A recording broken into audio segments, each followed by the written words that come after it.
Hi, I'm Deep. I'm Jose. And we're your token theater friends, people who love theater so much that will even stay out after midnight to go see it. When did we do that? Well, not we, you. You recently did that. Yeah, I do it all the time. Yes, he does. And on that note, we're currently at Feinstein's 54 Below, where if you want to stay late and have a drink and watch a show after midnight, you can here. You should. It's one of my favorite venues for music in the entire universe. Yeah, and they light us and make us look very pretty. So we appreciate that. Who did we interview today? Today we talked to the wonderful Betsy Wolfe, who has a series of shows at Feinstein's 54 Below, and also is taking them on tour to several cities all over the country. We talked to Betsy about the music she loves, about the shows she's been in, about her process, and actually I'll just shut up and let you go see the interview because it's really wonderful. And Madonna's involved. Well, I mean, she's not actually here, but she used to be here. Yes. We are at Feinstein's 54 Below with the incredible Betsy Wolfe. Thank you for joining us. Oh, well, thank you. And Judy's here too. So. Oh, and I'll show you. I have Judy here also, but I'll show you later. And Audra.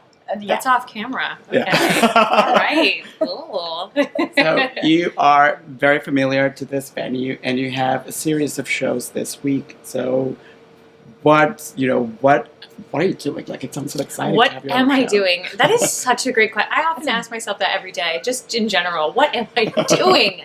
No, I mean, I've been here, I think since this place opened, I probably, this is just a lie, but probably been here about 50 times maybe, doing featured in other people's shows or coming and singing in, different concerts and whatnot.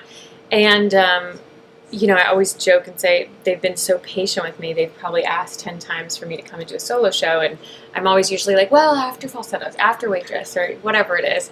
And so finally I just, I realized I had a lot to say, and I realized I had a lot to sing that you can't just do in, a musical where you're playing a character, obviously. And so it just was time. It's time. It was time to do my own solo show. I feel like you do both the classic stuff. You were in Falsettos really well, and you did the pop stuff in Waitress. And so when you're in these two modes, is there a different preparation for you? Is it a different thought process in terms of going back and forth between these two kinds of music? Yeah, no, it's a great question because I love the fact that I've been cast in such versatile roles where I get to showcase different parts of the voice and also get to just express different parts of the training that I grew up training. I wanted to be an opera singer when I was growing up, and then I saw Phantom of the Opera, and I was like, well, I like that kind of opera. But then I realized the reason why I liked it was because it was so, story based, and I just fell in love with musicals, kind of in general, in that form of storytelling. And so, for me, getting to play different roles where I get to still utilize kind of the different parts of the voice and just express in different ways is probably one of my all-time favorite things to get to do. But it does require kind of different preparation, and sometimes the two don't always go, in hand. Like oftentimes when I'm singing more operatic stuff or more classical music, like you referenced, it requires actually less of the muscle up there, and so you're just training your voice in different ways. I think one of the hardest times I ever had was when I was doing Bullets over Broadway and belting high G's and A's, and then at night I was going to the Met. We only had 2 shows a week, but I was performing to Fledermaus, which is a completely different voice type, and so it is definitely kind of a harder balance. And so I tend to do, kind of one at a time in a sense, but in this show, I hope to think that you're going to get little hints of each one. So, I feel like you're one of those actors who can disappear into a role, because I feel like whenever I see you, it's like, wait, that was her. But at the same time, you've led a show and you play and you also play memorable side characters as well. And so when you were starting out, what was your goal? I knew I wanted to be on Broadway, like from a very, very young age. I definitely was like, this is what I want to do. I didn't know how. I didn't know necessarily why, other than the fact that I felt such an immense joy when I was watching musicals, right? Whether it was on VHS and Into the Woods, which I talk about in my show, or whether it was going and seeing it, I just felt this sense of like belonging. Like it was just something that made my heart smile. And so I don't know if I didn't really set out to say like, I want to be a Broadway star. It just, I always loved doing it. And then the result came. Do you know what I mean? But like, I think if I would have just been focused on the result, that wouldn't have happened. But if I just kept, working at what I loved, I think that's ultimately why it happened. I love playing different types of characters, and I take it as a huge compliment if, you're like, I didn't even know that was you. I found that a lot in either people with Cordelia and Falsettos or something like almost like unrecognizable in a way. And it's a huge compliment because as much as I want to always bring a part of myself to it, and I think I do, I have to. And as much as it's innately me, I think that it's a really cool quality for someone to just be able to watch the show and watch the piece and not necessarily go, I'm watching Betsy Wolfe do Cordelia, as opposed to, I'm watching Falsettos. And so there's something, if you stay really truthful to it, I think you allow the audience to have that, belief. You have played many characters on stage, like in things like Waitress, and even in Bullets Over Broadway. When I see the characters, and I go, that's the exact opposite of Betsy Wolfe, who's like, you wouldn't put up with some of the bullshit that your characters put up with. I have played a lot of Midwest characters who get effed over. Yeah. I don't know if I can say the word, so I just wanted to... You can curse all you want. No, but it is true. There's, and that's also, though, that's something to be said for the writing, right? I think there's something to be said for, there's a lot of stories that involve maybe female characters who at some point have had their partners, whether emotionally or physically abuse them, and then it's kind of watching them overcome it. And I think the easy way is to say, well, I don't want to be a part of that story, right? Or like find me a woman who's never been through struggles. But I think what's more interesting is to look at the piece, look at the journey, and instead of thinking like this person's a victim, find a way in which they contributed to it. So it's used as hopefully an educational opportunity for other women to empower themselves wherever they are. And so that's one of the things that I loved about Waitress too, for instance, is, I think some people can view her as a victim, and I really just, I didn't. I wanted to see her, take control over her story later, so. Right, because with you as Jetta, I could totally envision her opening like a chain of pie. She was a fighter. Yeah. She was a fighter, and it's so much more interesting, I think, to watch someone fight than to watch someone be like, well, this is the lot that I'm dealt with, which isn't the case, So. That's so funny that you mentioned that, because Jose and I were having this conversation yesterday, about shows we've seen recently and how like the main motivator for women on stage is usually men, or usually men screwing them over. And so like, what kind of stories do you want to see on stage? Well, more of what we were talking about. I would love to see stories where that's not necessarily the case, where women have other motivators than just maybe the relationship in their lives or something directly connected to love.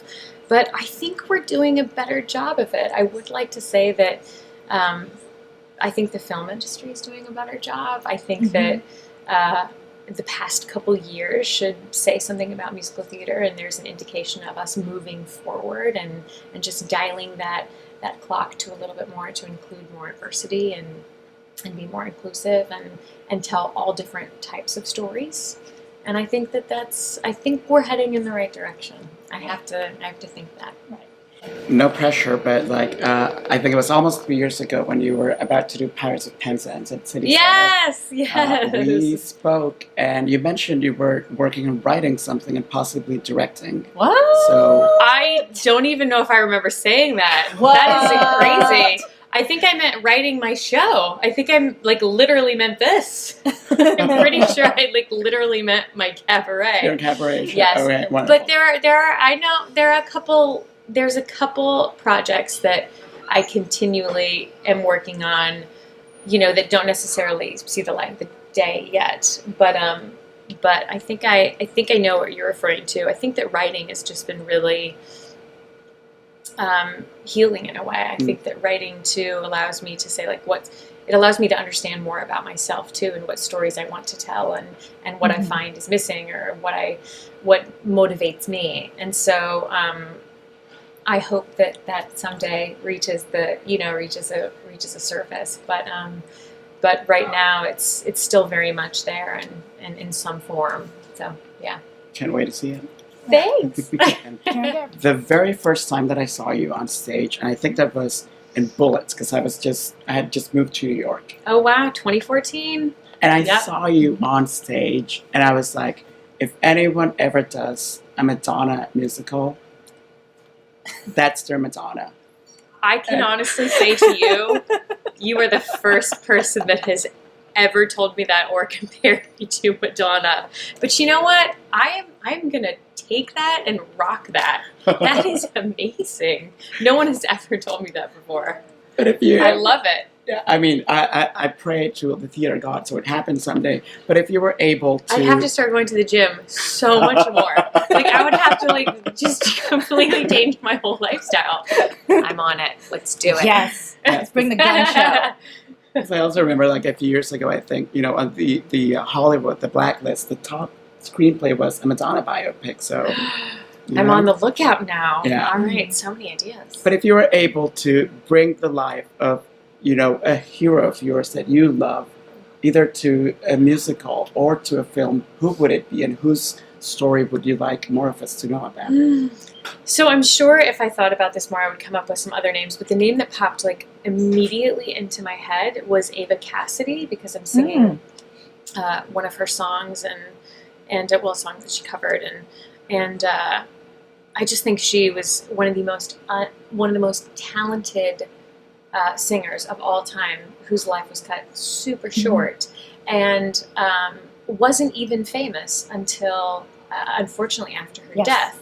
And so obviously she's a huge hero of mine. So that's the name that first pops into my brain. So You could do it. She was also blonde. she was also blonde. We had And that has a in pop common. Has a pop voice. You just gotta learn how to play guitar. But you can figure it out. You'll figure it out. Just that. Yeah. Just that. But we'll figure it out.